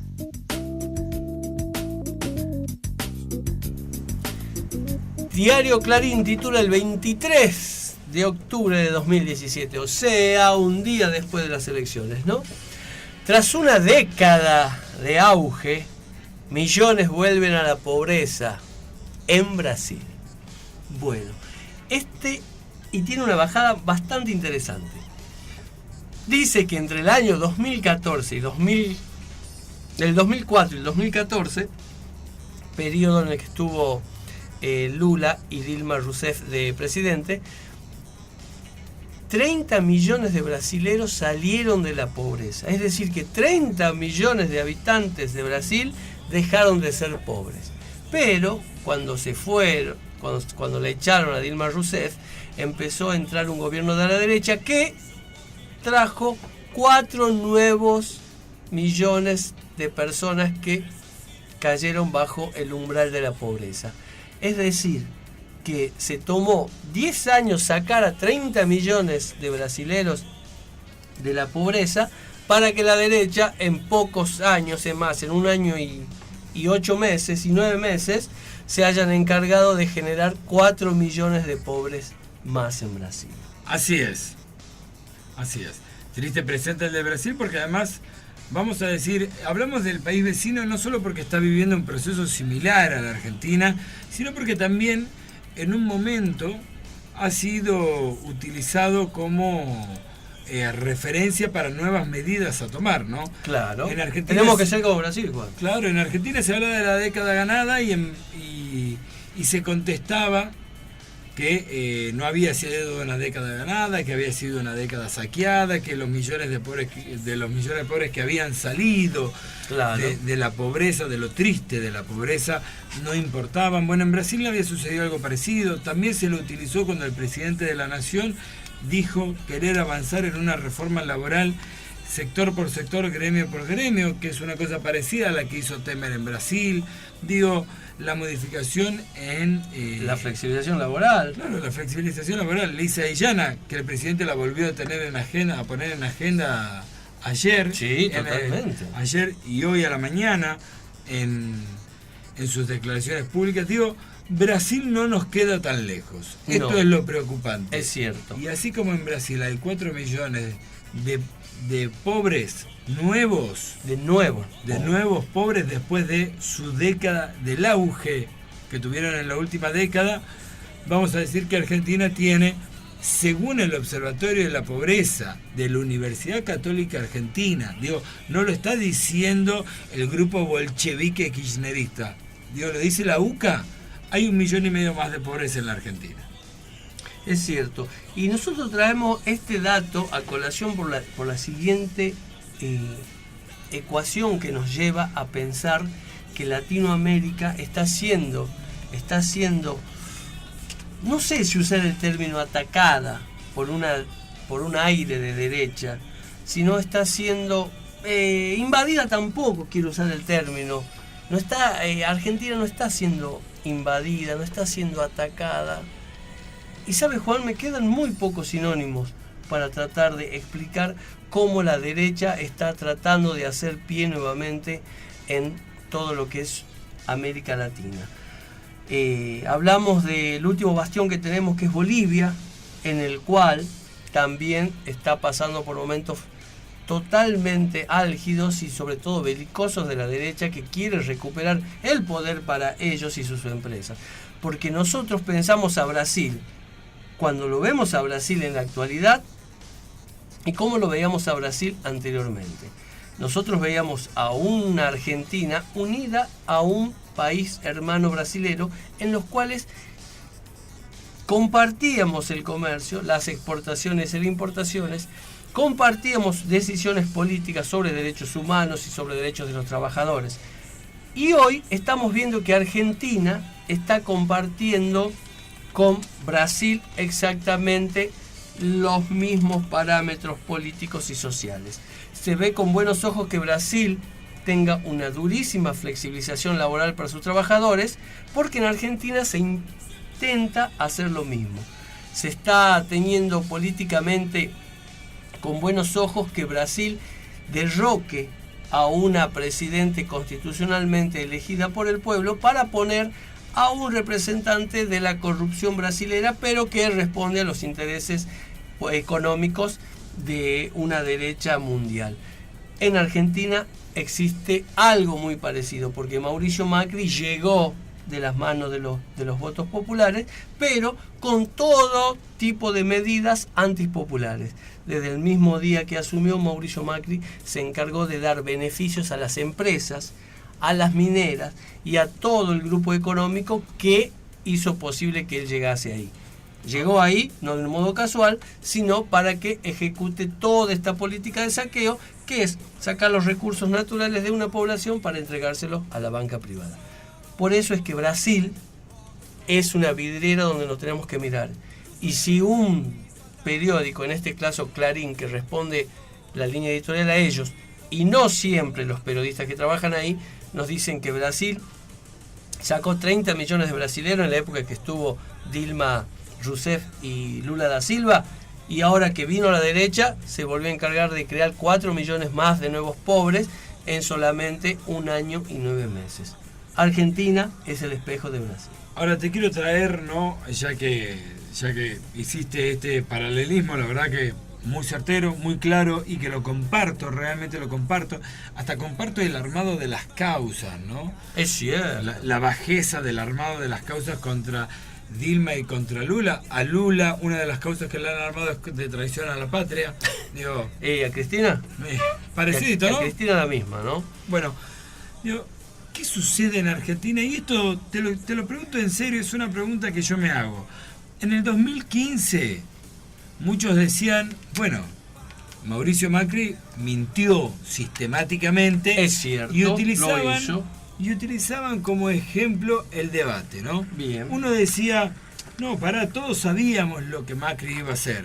Y recordábamos la palabra de Néstor Kirchner, cuando Néstor Kirchner decía, no se confundan que Mauricio es Macri. Bueno, sin embargo, algunos decían, no, bueno, pero Macri mintió, tenía una operación y un aparato comunicacional formidable, por eso la gente le creyó, votó confundida, se confundió cuando votó el cambio. 2 años después, la Argentina tiene 1,5 millones más de pobres, se ha perdido capacidad adquisitiva, han cerrado cerca de 70.000 pymes entre comercios y pymes productivas, hemos endeudado el país como ningún país del mundo a 100 años, hemos tenido subas de servicios como ningún país en porcentajes nunca vistos. Digo, a pesar de esto, Cambiemos fue en el país la opción política más votada. Es cierto, Juan. Yo tomo tus palabras y tu preocupación también, porque en un primer momento nosotros veíamos un candidato presidenciable que nos decía: no voy a devaluar, se va a dejar de pagar impuestos a las ganancias, no va a haber tarifazos, vamos a respetar lo que teníamos, lo que se consiguió. Bueno, yo sobre esa postura y sobre esas promesas doy mi voto de confianza. Bueno, transcurrieron esos 2 años y hoy un mismo equipo presidenciable te está diciendo: terminan las elecciones y va a subir la nafta, va a subir el gas, van a subir los transportes, van a subir las obras sociales, la salud no más va a ser gratuita para todos, los docentes y todos los empleados estatales van a tener como máximo el 10% de paritarias, y la gente volvió a apostar al cambio. Es decir, que en realidad ya no es cambio. A ver, pongamos esto en claro. Hace 2 años que son gobierno. Hablamos de ellos como si ellos fueran el cambio, como si fueran algo nuevo. Eso es una estrategia comunicacional tremenda. Todavía parece que son nuevos. No, muchachos, no son nuevos. Ya gobiernan. Claro. Ya esto no es la pesada herencia. Ya son ustedes gobernando este país. Ahora, ¿por qué la gente, después de 2 años de medidas antipopulares sistemáticas, una tras otra, no hubo una para el pueblo? Y con la promesa de seguirlas. La gente los vota. Es inexplicable.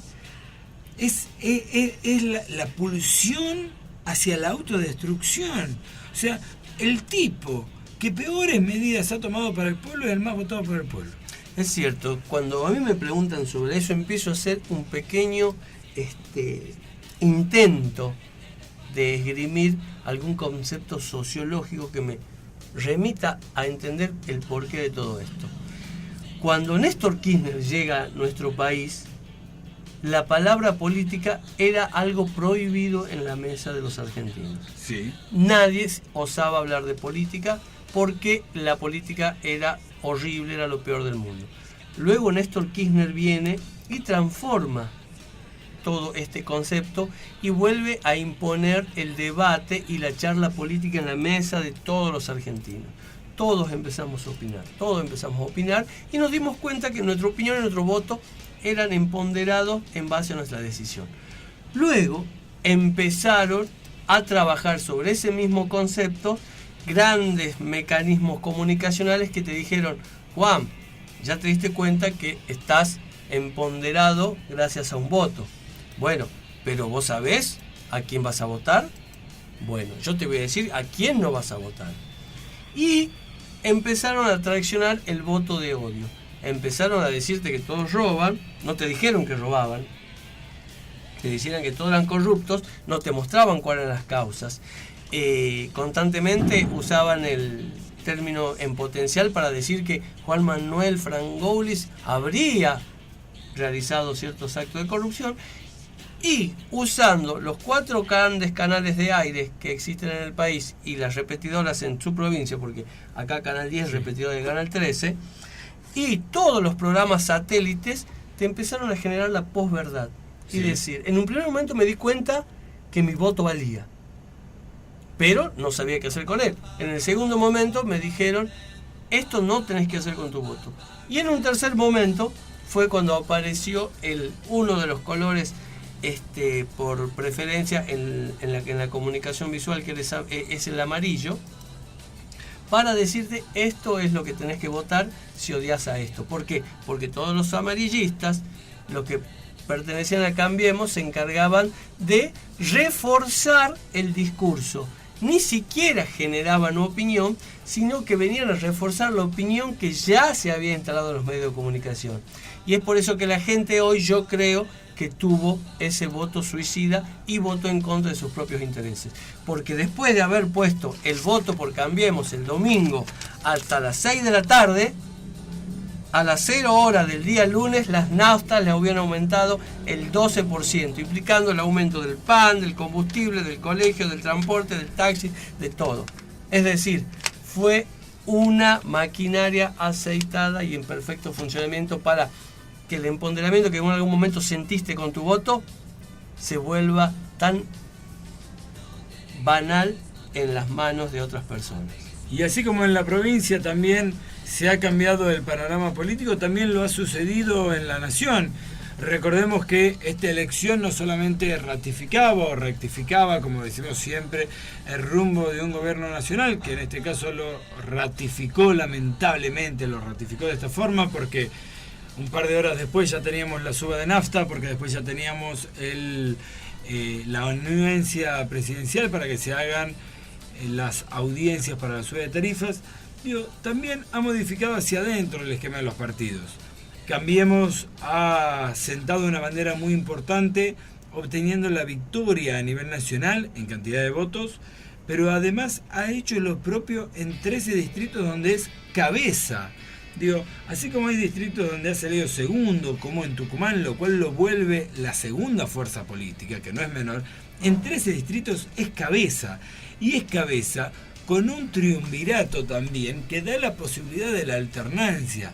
Con esto quiero decir, Cambiemos ha terminado esta elección instalándose como fuerza política a nivel nacional en una clara apuesta a la derecha, pero además lo ha hecho terminando con 3 figuras presidenciables. Mauricio Macri, quien es presidente y puede repetir ese lugar por el voto popular.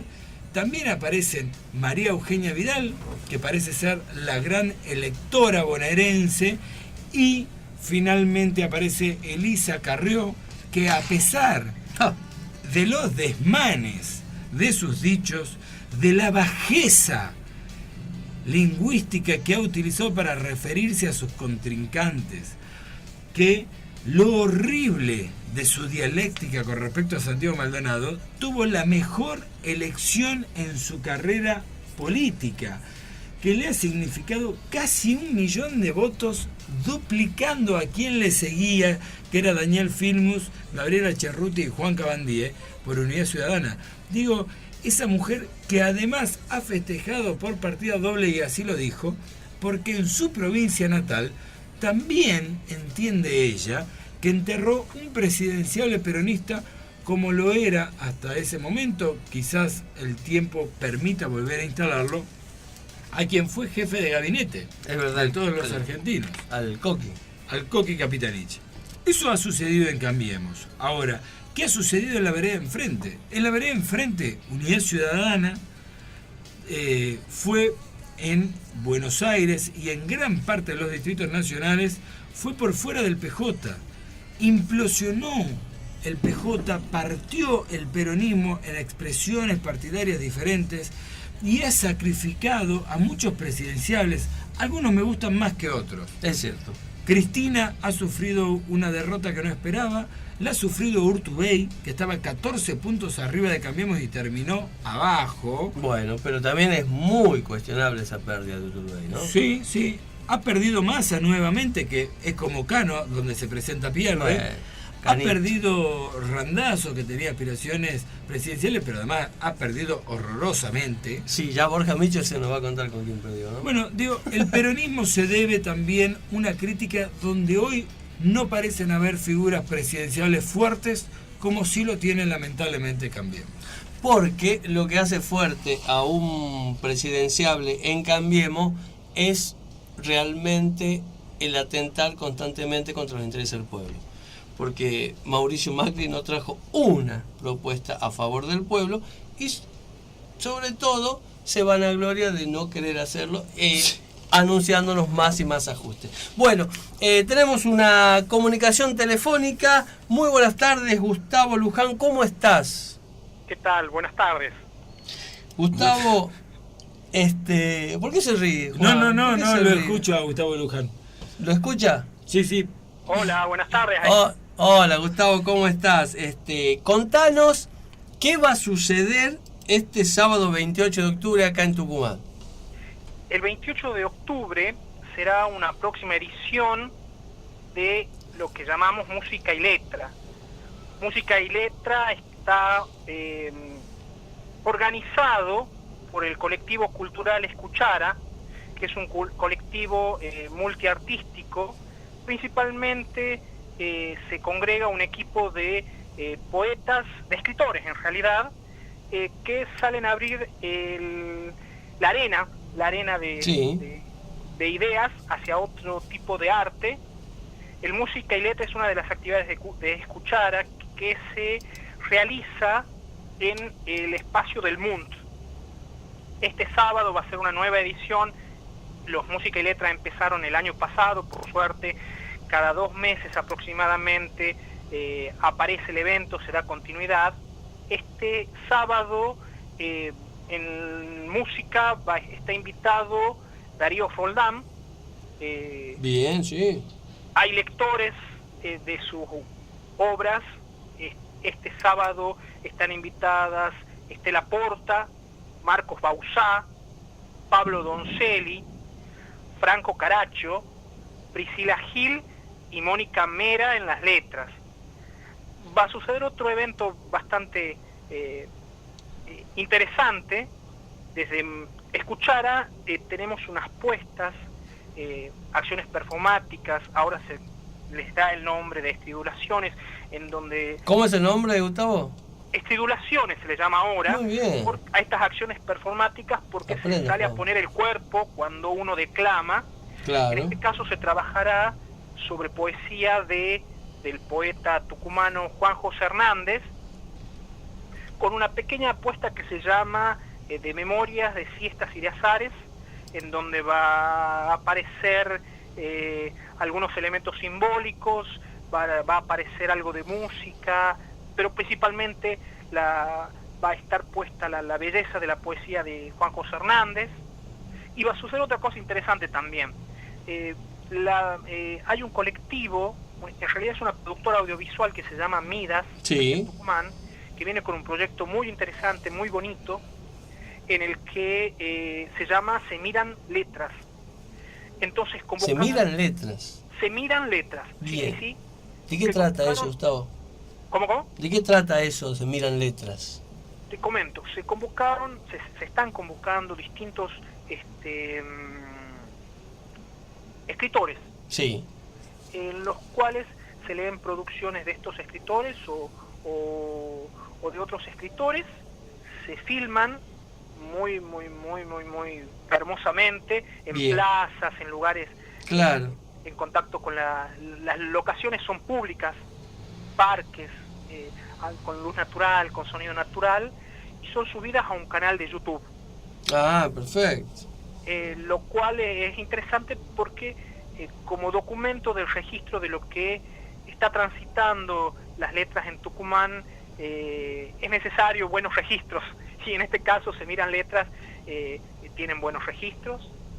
Y estaría terminando la noche con algo de música para mover el esqueleto. ¡Epa! Con un dúo de chicas que se llama Furia de Mu, que ya tienen, creo, si no me equivoco, un par de años. ¿Cómo se llaman? Furia de Mu. Furia de Mu, bien. Furia de Mu. Y han incursionado con temas propios este último tiempo, vinculados al rock, al pop, pero con un anclaje latinoamericano, de música brasilera, de música brasileña y algo de inglés. Entonces un dúo que suena muy divino, bien. Así que es el cierre. Gustavo, entonces, a ver, repasemos un poquito. Este sábado 28, desde las 16:30 horas, en el MUN, en el Museo de la Universidad Nacional de Tucumán. Exactamente, la dirección del MUN es San Martín 1545, es detrás de la maternidad. Muy bien. Bueno, los estaremos esperando. Entrada libre y gratuita. Exactamente, sí, entrada libre y gratuita. En la Plaza del Mundo, digo, en el espacio central del Mundo, sí, también hay una feria de editoriales, que no tengo en este momento, para no errar a ninguno, el nombre de las editoriales que nos acompañan, editoriales independientes en Tucumán, en los cuales hay una diversidad tremenda de lo que está sucediendo aquí en Tucumán en cuanto a las letras, que es bien interesante, ¿no? Por supuesto, hay que empezar a visibilizar esos espacios. Pero es impresionante. Yo hace poquito vinieron al festival que organizó Escuchara, que se llamó Fideo, Festival Intergaláctico. Vinieron escritores de otras provincias. Bueno, los astros coincidieron de que esos días hubo una enormidad de eventos de lectura, en pequeñas juntadas, en partidos políticos, en bares, en plazas. Coincidió con el Festival de Poesía en la Escuela. Claro, Entonces, que fue fantástico. Fue fantástico. La gente fuera pensó que caminaban media cuadra y había alguien haciendo poesía en Tucumán. Sería fabuloso. Qué lindo, ¿no? Todos los días así, pero bueno, coincidió que en ese momento en Tucumán están pasando un montón de actividades vinculadas a las letras, a la creación en sí, pero desde un lugar donde se está compartiendo, se está armando una red bastante interesante de vinculaciones en cuanto a estos grupos independientes como es Escuchara, claro, para apoyarse, para difundirse y también para animarse a, como decías vos, a visibilizarlo. Y por eso también les agradezco en nombre del grupo la posibilidad de invitar a toda la gente que quiera acercarse, no tan solo a escuchar poesía, a escuchar cuentos. También hay una serie de juegos que tenemos vinculados a la posibilidad de la creación, vinculados al azar y a la posibilidad de la creación, a las ferias editoriales, va a haber música. Me pregunta Adrián Paz, nuestro operador, si va a haber alcohol, si puede consumir alcohol. ¿Vos sabés que no? No, Adrián, no va, entonces me dice. Es a la tarde y es como, dentro de todo, bastante familiar, digamos, la diversidad de edades, la diversidad de... Qué lindo. Es realmente una fiesta muy bonita. Bueno, Gustavo, nos estamos quedando sin tiempo, tenemos que ir a la tanda. Repetimos, este sábado, 16:30 horas, en el Museo del MUN, San Martín 1500, entrada libre y gratuita, poesías, cuento y música, para toda la familia. Así es, están todos invitados, muchas gracias por el aguante, los esperamos. Bueno, muchísimas gracias. Así pasó Gustavo Luján. Y una excelente propuesta, Juan, que lo invito. Sí, la verdad me encantó, ¿no? Y sobre todo es gratis. Sí. ¿Qué te pasa? Pero además con apuestas nuevas, me encantó, voy a ir. Es cierto, y va a jugar, ¿no? Va a jugar a crear, que eso es muy importante que sea en ese espacio, ¿no? Hay momentos lúdicos en los cuales usted va a agarrar un papelito y le van a hacer escribir cosas obscenas. Metropolitana FM. Metropolitana FM 93.5 MHz. Fin espacio publicitario. JL Logística y Transporte de Jorge Díaz Gil. Seguridad, seriedad y puntualidad para todos tus envíos. Presidente del bloque de Restauración Peronista, concejal José María Franco. El Jardín de la República en la fuerza de uno de sus vecinos. Un vecino como vos. Cuando la juventud está en marcha, el progreso es inevitable. Jefatura de la Juventud, Banda del Río Salí, Carlos More. Concejal Juan Luis Pérez, bloque Tucumán Crece. Para verte linda, para verte feliz, para que San Miguel de Tucumán siga creciendo.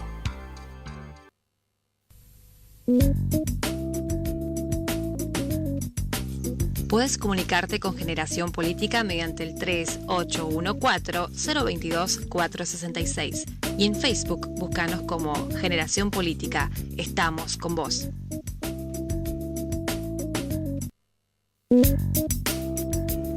Seguimos en esto que es Generación Política.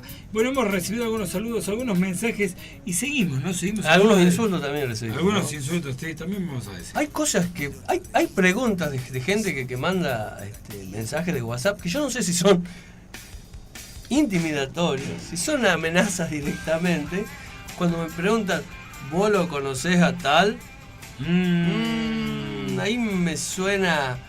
Bueno, no sé, capaz que me están preguntando si lo conozco a alguien, si no lo conozco, qué sé yo. No estoy seguro. No, usted muy pocas cosas tiene seguro. Pero ¿sabe qué de lo que estoy seguro yo? ¿De qué? De que tenemos al aire un amigo querido de este programa. Muy buenas tardes. Muy buenas tardes, compañeros, ¿cómo están? Buenas tardes, Álvaro, buenas tardes, Juan Manuel. Borjita, ¿cómo estás? Buenas tardes. También lo puede saludar a Adrián Paz si quiere, ¿no? Uy, Adrián Paz. No haga uy, Adrián Paz, no haga uy. No es uy por mí que me olvidé. Ah, bueno, Le mando bueno. un saludo muy grande, Adrián, sí. Él siempre está abierto a nuevas experiencias, Adrián. Como corresponde. Experiencias como corresponde. comunicativas, sí, por supuesto. Es lo que dijeron en la provincia de Buenos siempre. Aires. Estamos abiertos a muchas cosas y así quedaron. Así quedaron. Bueno, ¿sabe? Yo quería preguntarle a usted qué pasó con el Chino Navarro y qué pasó con Abal Medina. A ver, vamos por parte, dije el destripador. Vamos, llévenme. Vamos por parte. El Chino Navarro, líder del movimiento Evita, quedó pedaleando solo. Primero porque mucha gente del Evita no le gustó la movida de abandonar a Cristina Fernández de Kirchner. Ya de entrada tenían un conflicto interno. Claro. Por otro lado, él iba como legislador provincial. Sí. Y perdió con la izquierda. ¿Cómo que perdió con la izquierda? Perdió con el partido, con el frente de izquierda de los trabajadores, con el FIT. No me diga. Entró Guillermo Kane en lugar del Chino. Sí, el ciudadano Kane entró. El ciudadano Kane. Pero a ver. El lugar de millonario era Trosco, pero bueno, no importa, era... Claro, el Chino Navarro, usted me dice que figura emblemática del movimiento Evita en Buenos Aires. Sí. Perdió con la izquierda porteña. Exactamente, con la izquierda bonaerense. Bueno, con la izquierda bonaerense. Con la izquierda bonaerense, perdió.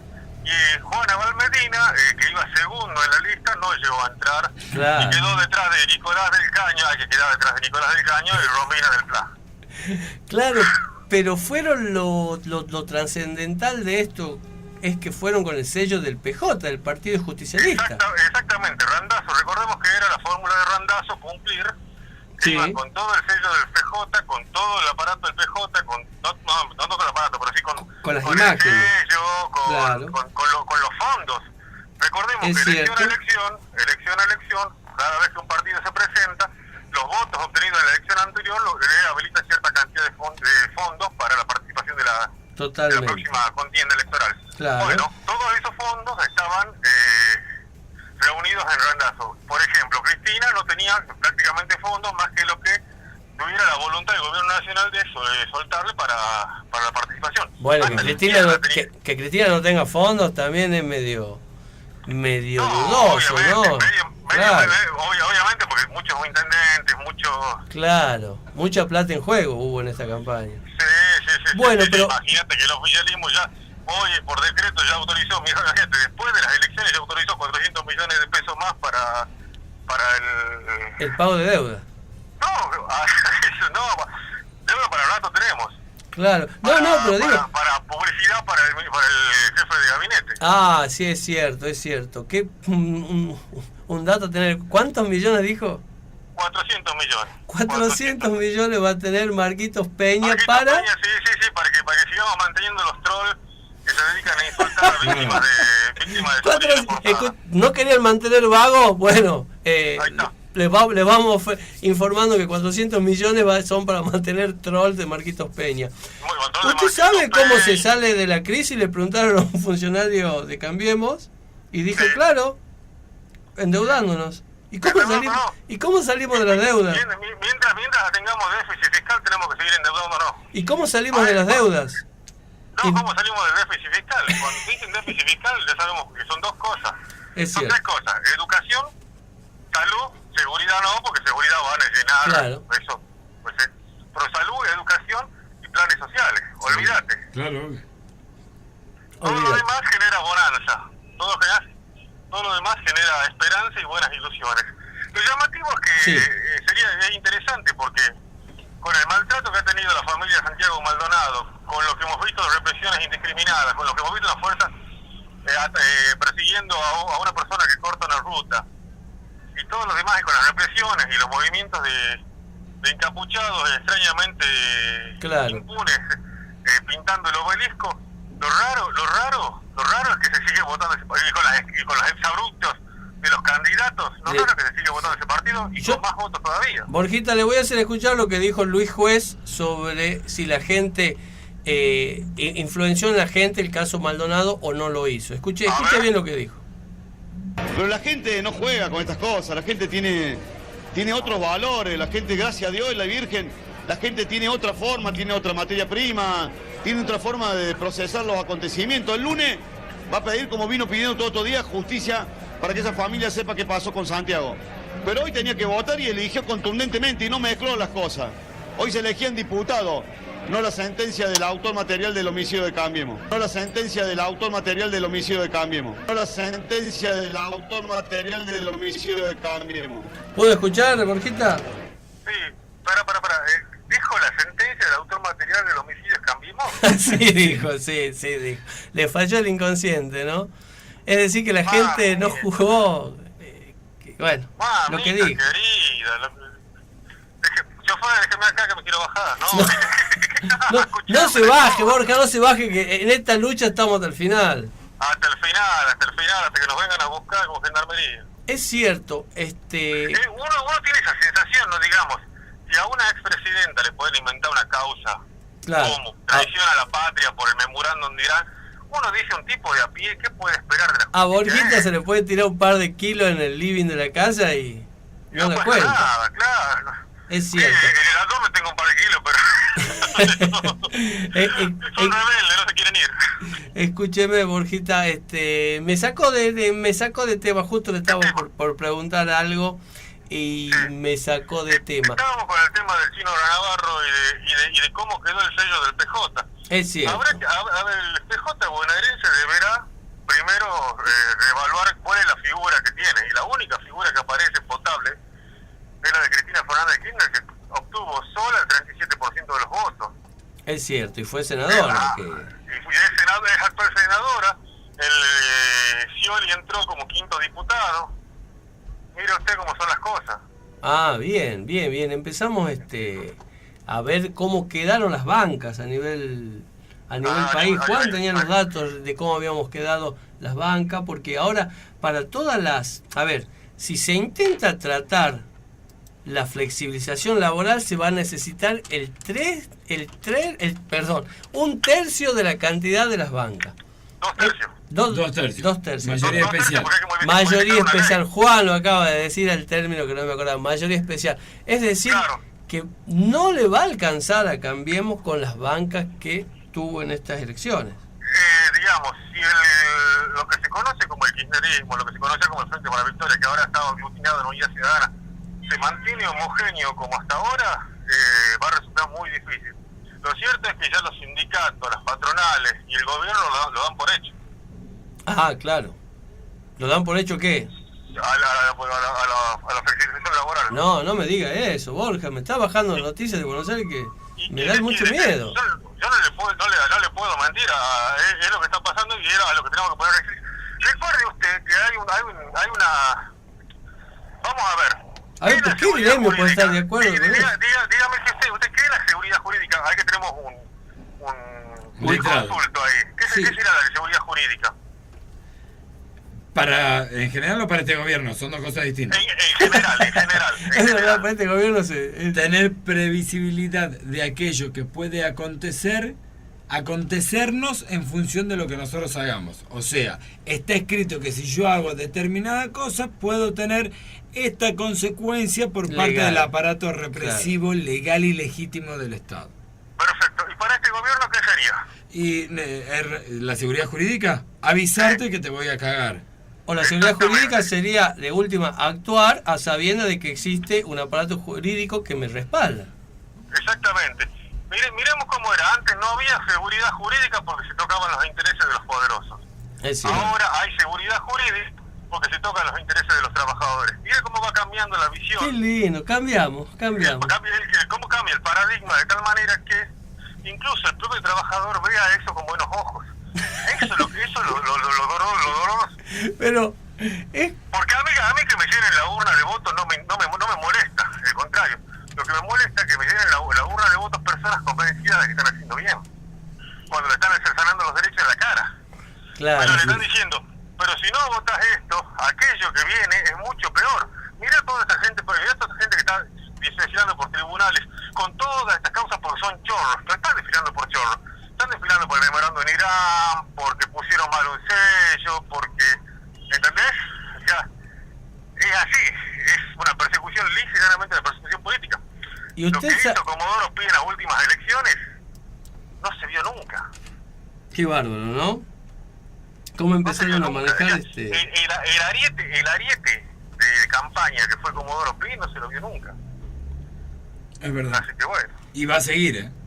Y va a seguir, así que de hecho, en este momento se está tratando... el desafuero debido. Sí, que además vamos a decir una cosa, tira a la borda el principio de inocencia. Exactamente, además eso, porque no es una persona juzgada, es una persona llamada a indagatoria. Claro, es verdad, el principio de inocencia es el que... No hay sentencia firme sobre el caso. A ver, por ese mismo motivo, por esas mismas razones, el presidente Mauricio Macri no solo asumió procesado, estuvo procesado 6 años. O sea, pudo ser reelecto jefe de gobierno. Claro. Pero estuvo procesado en la misma situación que está Julio Devido. Es la dicotomía de los buenos contra los malos. Nosotros somos los buenos. Tenemos un par de evasores, tenemos un par de contrabandistas, tenemos un par de personas que tienen causas judiciales. Pero aquellos son peores. ¿Por qué? Porque son peronistas. Es cierto, ¿no? Nos colgaron del mote de peronistas todo lo que se le ocurrió a ellos. Claro. Y de tal manera, como lo explicábamos en el bloque anterior con Juan, de tal manera que esta posverdad les hace creer exactamente lo que ellos mismos intentan decirnos a nosotros. Claro, imagínense la última cosa, imagínense sí. Que un título del diario Clarín, creo que del año pasado, fue comienzo del año pasado, fue Cristina Kirchner ya eligió cuál será su defensa, como si no pudiera elegir cuál va a ser la defensa frente a tamañas acusaciones, es decir, ni siquiera eso podés elegir, nombrar abogados para claro, son culpables. O sea, deberíamos obviar los tribunales y someternos a la voluntad mediática. A la plaza pública. Borja, exactamente. Borja, aprovecho para hacerte una pregunta, ¿no? Sí. Parece que algunos sectores del peronismo están buscando una innecesaria sangre, ¿no? Y por ejemplo vamos a decir aquellos que hablaban de que Cristina estaba muerta, Urtubey, que hoy tiene 162.000 votos, Randazzo, que tiene 480.000, Schiaretti, que tiene 620.000 votos, Massa, que tiene 1 millón de votos, piden que Cristina, que tiene más de 3,5 millones de votos, dé un paso al costado. Sin embargo, Cristina se reunió ayer en el Instituto Patria con algunos intendentes y parte de quien estuvo en la campaña electoral con ella, ¿no? Sí. ¿Sabemos algo de esa reunión, Borjita? Mira, lo que se sabe por los diarios nomás, fue meramente informativa para hacer los lineamientos de cuál va a ser, para agradecer porque la verdad que hubo que trabajar mucho en esta campaña.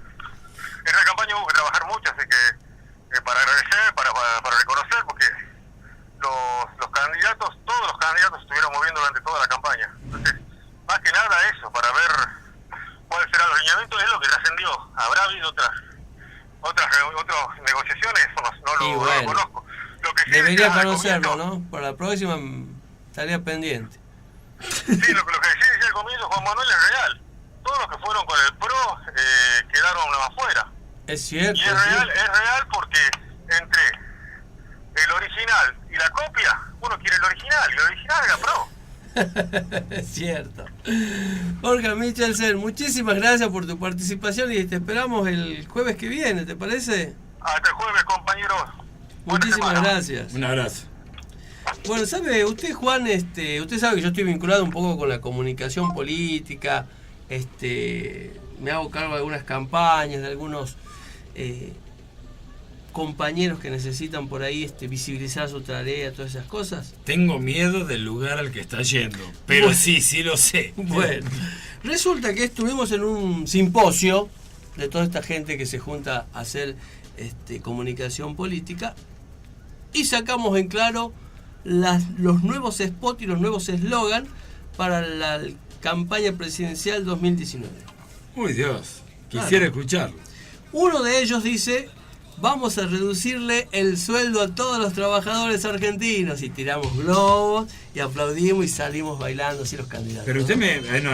¿Y con eso la gente me vota? Y claro, le digo, el día que yo gane, sube la nafta, suben todos los impuestos, las obras sociales y los servicios. Y tiro más globos y bailo un poco más eufórico. ¿Y la gente me vota? Y la gente me vota. Pero es como el manual de la antipolítica lo que está diciendo usted. Les digo, desde el día en que yo gane, todas las empresas van a encargarse de chuparle la sangre a los obreros y sus hijos no van a tener futuro en este país por más de 100 años. Y ahí sí tiro todos los globos que tenía y me atrevo a tirar un poco de... ¡Excelente! Dios mío. Todos nos levantamos con una sonrisa y brindamos por la salud de nuestra Argentina y dijimos, esta es el nuevo formato de campaña del 2019. A sabiendas de que viene funcionando desde 2015 para acá. ¿En serio? Bueno, entonces usted me va a armar mi campaña. Por supuesto. Yo voy a salir y voy a decir... Más cloacas rotas para todos. Exactamente. Así el Lord de la capital se tranquiliza. Más basurales para todos. ¿Qué más puedo prometer? Pobreza y hambre. Les prometo que conmigo van a ver cómo una persona tiene más cuentas en Panamá y en Suiza. Claro. Como mi primo hace la obra pública y todos ustedes tienen suba de luz, gas, agua, les devalúa el peso y no van a poder comprar ni mate cocido con su sueldo. Muy bien, Juan, se acaba de ganar mi voto, Juan. ¿Se da cuenta? Y si alguien me dice algo, les digo que es culpa de... es la pesada herencia. Por supuesto. Ese es el remate que nos sugirieron, ¿se acuerdan? Hacer 800 votantes y cambiamos. Cuando ayuda al votante cambiemos. Sí. Así que el 0800, bueno, ya vamos a pasar el número porque nos están mandando mensajes para pasarnos, que le pasemos el número. Bueno, Juan, estamos llegando al final de esto que es Generación Política del día de hoy. Así es, nos ha quedado corto nuevamente el programa. Hemos hablado un poco de las elecciones, un poco de lo que ha sucedido en Brasil. Nos ha quedado Venezuela en el tintero. Es cierto, nos ha quedado Venezuela en el tintero, pero no queremos irnos con los últimos datos sobre el caso Maldonado. Desde los medios de comunicación se empezó a instalar la idea del testigo E. Así es. En el cual apareció un Álvaro Trejo por ahí y dijo, no, yo vi cuando lo pusieron al cuerpo de Santiago Maldonado ahí, quiero mi recompensa de 2 millones de pesos, como no hace seña Adrián. Bueno, resulta que el juez que entiende la causa, que no me sale el apellido. Sí. Ya se lo chumeo. Bueno, que no me sale el apellido, salió a desmentir todos los dichos e información que se transmitió por televisión y por los medios gráficos del Grupo Clarín, en el cual había un testigo E que había dicho que él vio que los mapuches pusieron el cuerpo de Santiago Maldonado. El juez salió a decir públicamente que es noticia falsa, que no existe textual. No existe ningún testigo E, ni A, ni B, ni C, ni ninguna letra. Todavía tenemos un testigo, no tenemos ningún testigo todavía que haya testificado lo que dijo esta persona. Así como el juez mandó a callar al Grupo Clarín, le quiero contar a usted y a la audiencia que quien salió del silencio fue Lilita Carrió. No, ¿cómo salió del silencio? Nunca estuvo en el silencio. Después del 50.9% de Carrió en la elección porteña, volvió a hablar del caso Santiago Maldonado hace unos minutos atrás. De vuelta, ¿por qué? ¿Por qué? Porque desde el jueves, después de que ella comparara a Santiago Maldonado con Walt Disney, le sugirió a Durán Barba un saludable silencio. Es cierto, la mandaron a que ella tomó como propio. ¿Sí? Midieron qué impacto iba a tener el caso Maldonado. Bueno, finalmente hubo un silencio de radio, como se dice, hasta que Lilita Carrió dijo, pasé las elecciones, soy la gran ganadora, casi me siento presidencial, puedo volver a hablar. Ufa. Dijo algunas cosas que van de la mano con su horrible persona, horrible en todos los sentidos, y dijo, construyeron un desaparecido. A ver, Lilita Carrió, ¿qué significa construir un desaparecido? Usted me dice, ya, a ver, yo construyo una silla, entonces traigo madera, clavo, tornillo, claro, un destornillador, hago una silla. ¿Cómo se construye un desaparecido? Para Lilita Carrió seguramente intenta seguir haciendo política con el cuerpo sin vida ya de Santiago Maldonado, en el cual ejecuta perfectamente esa orden editorial del neoliberalismo en que le dice que Santiago Maldonado es una consecuencia de las políticas foráneas a ellos. Iban a entrar a repetirlo y ensuciar la cancha con una u otra premisa, como ser este tema del testigo E, que jamás existió, pero que la gente está hablando del testigo E como si fuese un hecho real, porque fueron 12.000 medios de comunicación que lo dijeron, y al juez donde apareció desmintiendo estos dichos fueron solamente 4. La posverdad, Juan, a flor de piel en nuestro país. Otra de las cosas que ha dicho Lilita Carrió, y te quiero sumar porque va en relación a lo que decís, ¿no? Sí. A cómo empiezan a aparecer cosas que te embarran la cancha. Otra cosa que sostuvo Lilita Carrió fue la mentira, voy a leer textual la cita, ¿no? Bien. La mentira la comenzó un mapuche que declaró que después dijo dónde estaba. El testigo es. Bueno, es totalmente falso. Juan, un placer. Sabemos dónde está Santiago Maldonado. Pedimos justicia y verdad para su familia y sobre todo que salga a la luz el verdadero espíritu argentino y empecemos a pensar a nuestro país como una totalidad y no un prende y apaga de un televisor. Hasta el jueves, Juan. Hasta el jueves, un saludo a toda la audiencia. Esperamos que a pesar del proceso electoral sepan que este lugar de resistencia, esta trinchera de ideas sigue en pie.